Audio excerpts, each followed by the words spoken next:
98.1 KZE, good afternoon and welcome back. This is Will with you here as we continue our series celebrating Hudson Valley Restaurant Week, which is happening now through March 24th.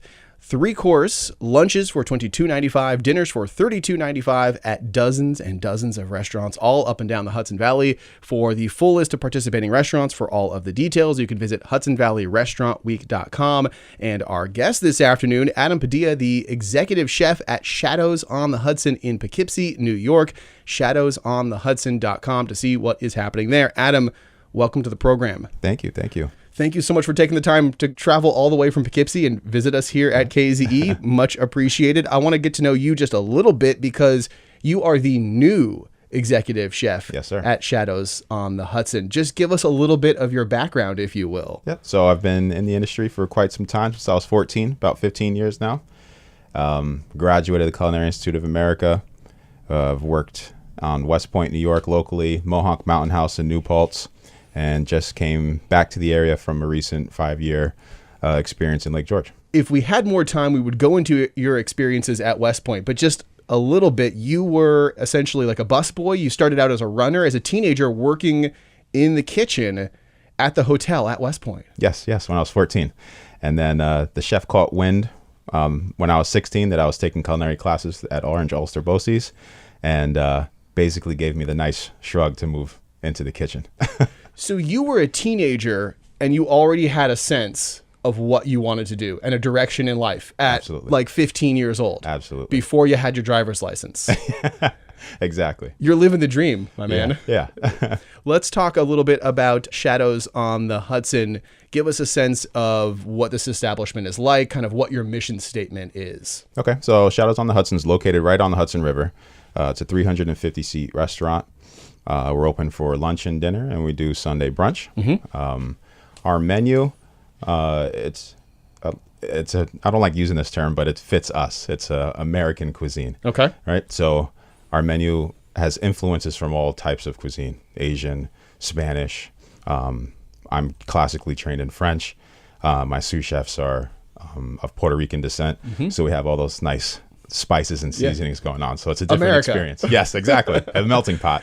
Tell us about some of your favorite ingredients to use.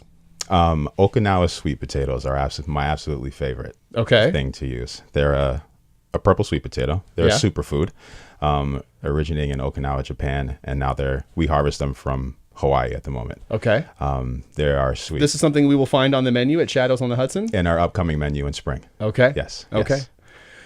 Tell us a little bit about the Hudson Valley Restaurant Week menu. Are you folks using Hudson Valley Restaurant Week as an opportunity to experiment, or perhaps an opportunity to do some of your classics, your favorites, or a little bit of both? How do you go about putting the Hudson Valley Restaurant Week? So it's definitely experimental. Like I said, I've only been there for 5 months. So with the Hudson Valley Restaurant Week, I really wanted to push the produce and the finer, lighter style cuisine and aspects that people are looking for these days. So there's fresh ingredients on there. There's a fried chickpea wrap, and there's mango marinated tofu on there with a coconut, lime, and red bean rice. Okay. And then there's also some gluttonous items on there like butter braised chicken wings. That's going with a very spicy sausage crema with a gorgonzola dip. So it's a little bit of everything, and it's going to reflect on what we're going to be doing in the summer. Do you think about drink pairings? Is that something that you guys consider when you're putting together a menu, and specifically the Hudson Valley Restaurant Week menu? Yes, absolutely. So we've just started incorporating this once I jumped on board, but we will have wine. We do have wine pairings on the menu. Mm-hmm. We're building a craft beer selection. Some of my front of house guys, Chris Parker and Matt Monfredo, they're bar managers, and they're putting that together, working with Single Cut and KCBC in Brooklyn, and we're actually doing a craft beer dinner on March 29th. Oh, cool. Yep. Yeah, that's a good time. Our guest this afternoon here as we celebrate Hudson Valley Restaurant Week, Adam Padilla, executive chef at Shadows on the Hudson. You can check out shadowsonthehudson.com to learn more. And for Hudson Valley Restaurant Week, which is happening now through the 24th with 3-course prefix lunches for $22.95, dinners for $32.95. For all of the details for participating restaurants, HudsonValleyRestaurantWeek.com. We should cover some of the logistics here. You folks are not going to be doing the Hudson Valley Restaurant Week menu on the weekend, right? That's correct. Saturday and Sunday, so just Monday through Friday. Monday through Friday, lunch and dinner. Okay. Now, I'm thinking you're going to be getting really busy on those Friday night Oh, absolutely.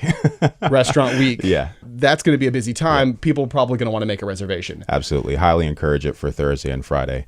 But we will accept walk-ins. Like I said, we have a 350-seat restaurant, so we can accommodate a nice volume of people. I often, at Hudson Valley Restaurant Week, I use the experience as an opportunity to push my palate as a recovering picky eater. What would you recommend to someone who is looking to try something kind of bold and different on your menu? For dinner, usually, we're located on the river, so we try to push that seafood type aspect. Our market fish tacos and our market fish for dinner will change every 3 or 4 days, depending on what we can get from the vendor. Including during Hudson Valley Restaurant Week? Including during Hudson Valley Restaurant, yes. So give me some examples. So we just ran black bass. We're running swordfish now. Probably on Friday it'll be pink snapper. So a lot of nice, cool things. And that's a fun opportunity for you as a chef to have to make those changes on the fly through the week, because I'm thinking, I don't know a lot about seafood, but those different fishes, they need different ingredients to complement what they offer. Exactly. Depending on the, how active the fish is, we'll change the oil content of it. If it's a white fish, it's going to be typically flaky. So each fish has its own flavor profile that you have to match with ingredients. We should probably not let you go without talking about dessert. Yes. Dessert is part of the 3-course experience for Hudson absolutely. Valley Restaurant Week, Absolutely, right? yes. Tempt us, Adam Padilla. So I have a pastry chef on board. Her name's Taisha, and she's phenomenal. She started on the other side of the coin as a culinarian, and now has moved on to the pastry end. So her orange blossom panna cotta is awesome to die for, but there's more traditional items on there as well, like an apple crisp. My personal favorite is the tiramisu cream puff. Okay. Cream puffs and tiramisu are my favorite things, and she smashed them together. I have been watching a lot of the Great British Baking Show recently on Netflix. Correct me if I'm wrong, tiramisu, cream puffs, those are both items that can go wrong fairly easily, right? Yeah, absolutely. You have to get the timing right to make that work. So now you've combined two sort of high maintenance dessert items into one. Yes. That sounds stressful. Yes. Well, a little bit, but the end result is flavorful. But you do have to practice the timing all of that a fair amount to be able to knock out a bunch of those in one evening. Yes. Okay, I'm not imagining that. No, you're absolutely right. Okay. A lot of practice. Well, Adam Padilla, I want to thank you so much for coming by and being a part of the experience here on 98.1 KZE. Big thank you to Adam Padilla, executive chef at Shadows on the Hudson in Poughkeepsie, New York, participants in this year's Hudson Valley Restaurant Week. If you want to see what's going on with Adam's work and Shadows on the Hudson, it's shadowsonthehudson.com. And if you'd like to see what's happening with Hudson Valley Restaurant Week, happening now through the 24th, hudsonvalleyrestaurantweek.com. Adam, have a wonderful time with the rest of Restaurant Week. Thank you very much. Safe Appreciate travels. the time. Of course. My pleasure. Safe travels to you. Best of luck, and we'll see you down the road. Awesome. It's 98.1 KZE.